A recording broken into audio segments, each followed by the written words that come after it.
What's up, everybody? Welcome to BCM. This is Michael, and it's been a while, but I'm back. Remember to like, share, and subscribe. Hey, why not join our Patreon family also? Stick around to the end to see what the experts have to say. I'll put a timestamp below, but first up, write down what I think. We are going to Atlanta, USA for this super lightweight contest between Regis, Rougarou, Prograis and Ivan El Terrible Redkach, which will take place on Saturday 17th of April when these two Southpaws slug it out over 10 rounds. It'll be on the Jake Paul and Ben Askren pay-per-view, but that's not really the fight that I'm interested in. If you don't know what a Rougarou is, it's kind of like a werewolf thing that lives in the southern swamps of the USA and is part of the Cajun folklore. If your Spanish is rusty and you don't know what El Terrible means, well... That's terrible! That's terrible, man! Regis Rougarou Prograis lost his WBA Super, IBF and WBC Diamond Super Lightweight titles back in 2019 to unbeaten champion Josh the Tartan Tornado Taylor, and has since only fought once in late October 2020 leading up to his upcoming bout with Redkach. Prograis, now 32 years of age, will look to one day reclaim his titles in the division he has dedicated his career to and continue to build on a fairly decent resume. His only defeat so far in his 26-bout professional career was a majority decision loss to Taylor in 2020, and that's nothing to feel bad about, as Josh Taylor really is a very talented fighter. Of those 26 pro fights, Prograis has won 25 of them, with 21 by way of KO. Notable victories include wins over Julius Ndongo, where Prograis knocked Ndongo out in the second round, 1 round sooner than Terence Crawford managed to do when the two met. And also victories over Terry Flanagan and Kirill Relik, who has remained inactive since his loss to Prograis, where he relinquished his WBA title after getting stopped in the 6th round of their contest. A notable win for Relik was his unanimous decision win over the tough Cuban Rances Bartholomew. I mention this because the names on Prograis' resume may not be the cream of the crop, but they are tough and dangerous opponents who have claimed some impressive scalps in their own careers or have been fighters with a winning streak and unbeaten record before losing their O to Prograis. Prograis is a hard target to hit, and his elusiveness often leaves his opponent swinging at air. His head movement and punch anticipation is honed. He is as effective going forward as he is on the back foot, and he is strong.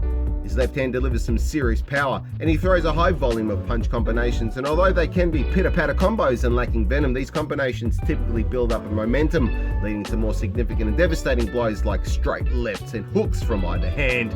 He is a predator and stalks his prey, targeting the head and body. Besides having great spatial awareness and power, he has always been an exciting fighter to watch, and the way Prograis sets up opportunities to get in and work on the inside will be crucial against Redkach, who will possess the height and reach advantage going into their bout.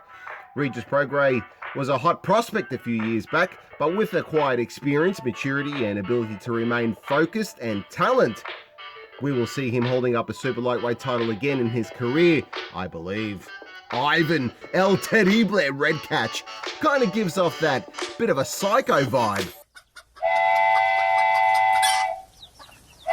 No, not that kind of psycho, more like a lovable, fun kind of psycho. A wild man, let's say. In all seriousness, he seems like a nice guy and he is entertaining to watch. In the ring, Redkach is unpredictable and he throws wild punches from way out wide, but occasionally they are accurate, with a lot of these punches finding their target. Redkach has been in the pro game since late 2009, and at 35 years of age, he has accumulated plenty of experiences. His amateur record on paper is not an extensive one. His professional record stands at 23 wins with 18 KOs, with 5 losses, 2 by way of knockout and the 1 draw. He does possess some power, and he is also a high volume puncher, and when he finds an opening he often throws the same shot multiple times, exploiting a momentary opportunity in any defensive lapses, so he is cunning in that sense. His body positioning and footwork can be awkward in relation to his opponent's positioning, and he often finds himself in a spot where he can throw a power shot from an unexpected angle, catching his opponent by surprise, which is important for Redkach as he doesn't possess the fastest hands in the game, so there's not much chance he will catch his rival by surprise using speed. For me, his biggest win was over Devin Alexander, who has a decent resume himself and has defeated the likes of Psycho. The bout between Redkach and Tevin Farmer is an interesting case in that it highlights the difficulty Redkach will have in in catching an elusive boxer like he did with Farmer, especially with his slow hands. Farmer was warned to keep his head up when bobbing low, but for the most part, he was too evasive. You can swarm, crowd, and stand over your man throwing punches and bunches, but if you can't hit your target, you will just tire yourself out and be left standing vulnerable.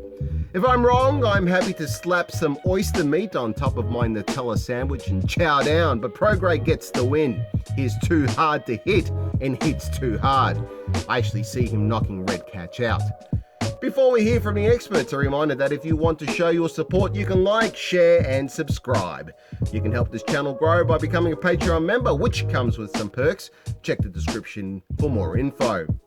Life is a fight outside the ring, and if you are struggling with depression, anxiety, substance abuse, low self-esteem, debt, sleepless nights, and so much more, I can tell you that I have been there and I have some crazy stories to share, but more importantly, I turned my life around and my experiences might help you to do the same. You can find out in my book, How to Get Out of Life Traps. It's available on Amazon. Just follow the link below.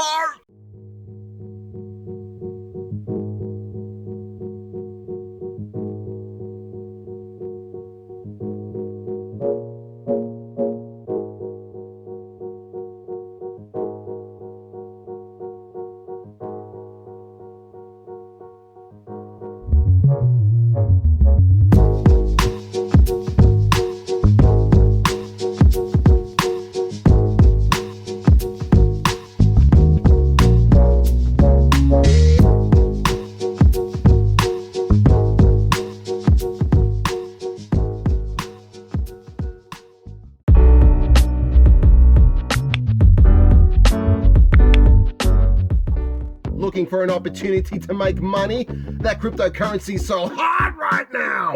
I'm not a financial advisor, but it's pretty obvious that it is growing in popularity and utility, and many folks think that they have missed the boat on cryptocurrencies like Bitcoin, but they couldn't be further from the truth. You can mine Bitcoin on your laptop, PC, and mobile phone if they're half decent without having to splurge on expensive mining rigs. In fact, you can do it for free. This is not a paid sponsor. I would be in trouble with YouTube if it was and I didn't declare it. It's just simply a great opportunity and something that I'm doing. And CryptoTab can help you generate income.